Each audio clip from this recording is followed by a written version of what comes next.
नमस्कार दोस्तों, आप देख रहे हैं क्राइम फाइल्स और मैं हूं आपका दोस्त विश्वजीत।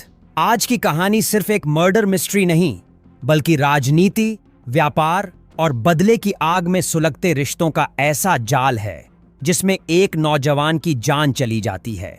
ये घटना भिंड, मध्य प्रदेश के एक प्रतिष्ठित व्यापारी परिवार की है, जो न सिर्फ व्यापार में बड़ा नाम रखते हैं, बल्कि राजनीति में भी गहरी पैठ रखते हैं।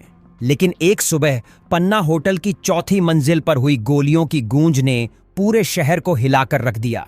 साल था 2024, महीना नवंबर और तारीख थी 22। भिंड शहर के मुख्य बाजार में स्थित पन्ना होटल एंड रेस्टोरेंट रोज की तरह चल रहा था। होटल के मालिक विनोद जैन शहर के जाने माने व्यापारी और भाजपा समर्थक थे। उनके बेटे प्रणाम ने हाल ही में होटल का संचालन संभालना शुरू किया था। पन्ना होटल एक 4 मंजिला इमारत थी। नीचे रेस्टोरेंट, ऊपर के 3 मंजिलों पर होटल के कमरे और सबसे ऊपर चौथी मंजिल पर खुद विनोद जैन अपने परिवार के साथ रहते थे। परिवार में विनोद, उनकी पत्नी, 2 बेटे और 1 बेटी थे। प्रणाम 22 वर्षीय, तेज तर्रार और महत्वाकांक्षी युवक था। वह होटल और रेस्टोरेंट की सारी जिम्मेदारियां निभा रहा था। उसकी बहन प्रिया कॉलेज में पढ़ती थी और छोटा भाई हाई स्कूल में पढ़ता था। 21 नवंबर की रात सब कुछ सामान्य था। रेस्टोरेंट का काम रोज की तरह रात 11 बजे बंद हो गया और स्टाफ ने छुट्टी ली। सिर्फ 2-3 लोग होटल के नाइट ड्यूटी पर थे, होटल मैनेजर और एक रूम बॉय। करीब सुबह के 4:30 बजे 2 युवक होटल के काउंटर पर पहुंचे। उन्होंने खुद को यात्री बताया और एक कमरे की मांग की। एक युवक ने अपना नाम रवि तिवारी बताया और आधार कार्ड भी जमा कराया। कमरा नंबर 301 उन्हें सौंपा गया। रूम बॉय ने उन्हें कमरे तक पहुंचाया और वापस रिसेप्शन पर लौट आया। सुबह करीब 5 बजे जब मंदिरों से पूजा की आवाजें आ रही थीं, तभी शहर की नींद गोलियों की आवाजों से टूट गई। पन्ना होटल की चौथी मंजिल पर 6 गोलियां चलाई गईं। इससे पहले कि कोई कुछ समझ पाता, विनोद जैन का बेटा प्रणाम खून से लथपथ लड़खड़ाता हुआ बाहर आया और गिर पड़ा। परिवार का रो रो कर बुरा हाल था। तुरंत पुलिस को सूचना दी गई। चूंकि होटल कोतवाली के पास ही था, पुलिस मौके पर तुरंत पहुंच गई। टीआई प्रवीण चौहान और एएसपी संजीव पाठक ने मोर्चा संभाला और घायल प्रणाम को तुरंत अस्पताल पहुंचाया गया। अस्पताल में डॉक्टरों ने पुष्टि की कि प्रणाम की मौत हो चुकी है। उसके शरीर से कुल 5 गोलियां बरामद हुईं। शहर में यह खबर आग की तरह फैल गई। पन्ना होटल के बाहर हजारों की भीड़ जमा हो गई। हर कोई सदमे और गुस्से में था। पुलिस को शक था कि हमलावर होटल में ही मौजूद थे। जब सीसीटीवी की जांच की गई तो सामने आया कि रात में आए दोनों युवक, रवि तिवारी और उसका साथी, घटना के तुरंत बाद कमरे से भाग निकले थे। पुलिस ने होटल के सभी सीसीटीवी फुटेज खंगाले। कमरा नंबर 301, जहां दोनों युवक ठहरे थे, उसी से विनोद जैन के घर के हिस्से में सीढ़ी जुड़ी हुई थी, यानी वे आराम से चौथी मंजिल तक पहुंच सकते थे। जांच में पाया गया कि युवक का असली नाम विशाल उर्फ निक्कू था और उसके साथ था भोला सिंह भदौरिया। दोनों की पहचान होने के बाद पुलिस ने तुरंत तलाशी शुरू की। पुलिस ने विनोद जैन से पूछताछ की तो सामने आया कि विशाल उर्फ निक्कू से प्रणाम की पुरानी दुश्मनी थी।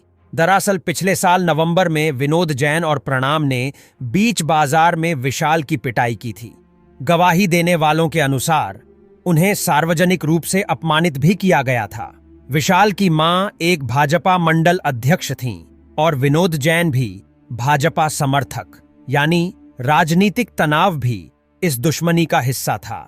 विशाल और भोला की तलाश में पूरे जिले में नाकाबंदी कर दी गई। पुलिस ने उनके मोबाइल नंबरों की लोकेशन ट्रैक की, लेकिन दोनों के मोबाइल घर में ही पाए गए, जबकि वे होटल में मौजूद थे। इससे साफ था कि दोनों ने पहले से प्लानिंग की थी और जानबूझकर मोबाइल छोड़कर भागे थे। पुलिस ने दोनों पर 10-10 हजार रुपए का इनाम घोषित कर दिया। पोस्टमार्टम के दौरान डॉक्टरों को प्रणाम के शरीर से 2 गोलियां निकालनी पड़ीं। जब उसका सीटी स्कैन हुआ तो पता चला कि 3 और गोलियां शरीर में फंसी थीं। पूरा पोस्टमार्टम करीब 2.5 घंटे चला। इसके बाद शव को परिवार को सौंप दिया गया। प्रणाम की अंतिम यात्रा में पूरे शहर का व्यापारी वर्ग शामिल हुआ। बाजार बंद रहे। सभी ने मांग की कि आरोपियों का एनकाउंटर हो। हालात बेकाबू होते देख खुद एसपी असित यादव को सामने आकर जनता को आश्वासन देना पड़ा। पुलिस की गहन जांच में पता चला कि सिर्फ व्यक्तिगत दुश्मनी ही नहीं बल्कि अंदर ही अंदर राजनीति भी इस मौत की वजह बनी। विनोद जैन और विशाल की मां दोनों भाजपा के अंदर अपने अपने गुटों में प्रभाव रखते थे।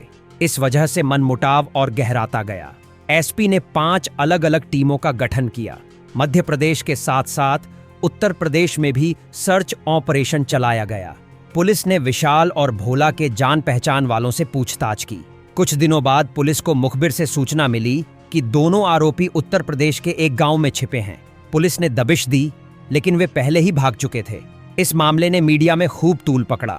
चैनलों ने इसे भिंड का मर्डर मिस्ट्री और राजनीति की भेंट चढ़ा बेटा जैसे शीर्षकों के साथ चलाया। सोशल मीडिया पर जस्टिस फॉर प्रणाम ट्रेंड करने लगा। एक गवाह ने बताया कि हत्या से एक दिन पहले विशाल और भोला भिंड के एक होटल में देखे गए थे, जहां उन्होंने किसी तीसरे व्यक्ति से लंबी बातचीत की थी। पुलिस को शक है कि वह तीसरा व्यक्ति ही इस पूरी योजना का मास्टरमाइंड हो सकता है। करीब 1 महीने बाद पुलिस ने चार्जशीट फाइल की, जिसमें विशाल और भोला को मुख्य आरोपी बनाया गया। साथ ही अज्ञात मास्टरमाइंड की जांच अब भी जारी है। यह कहानी यहीं खत्म नहीं होती। प्रणाम की हत्या के पीछे का पूरा सच अब भी अंधेरे में है। क्या यह सिर्फ बदला था या राजनीतिक षड्यंत्र? क्या आरोपी पकड़े जाएंगे या वे सिस्टम की कमजोरियों का फायदा उठाकर बच निकलेंगे? भिंड की गलियों में आज भी यह सवाल गूंजता है कि एक नौजवान की हत्या का जिम्मेदार कौन है।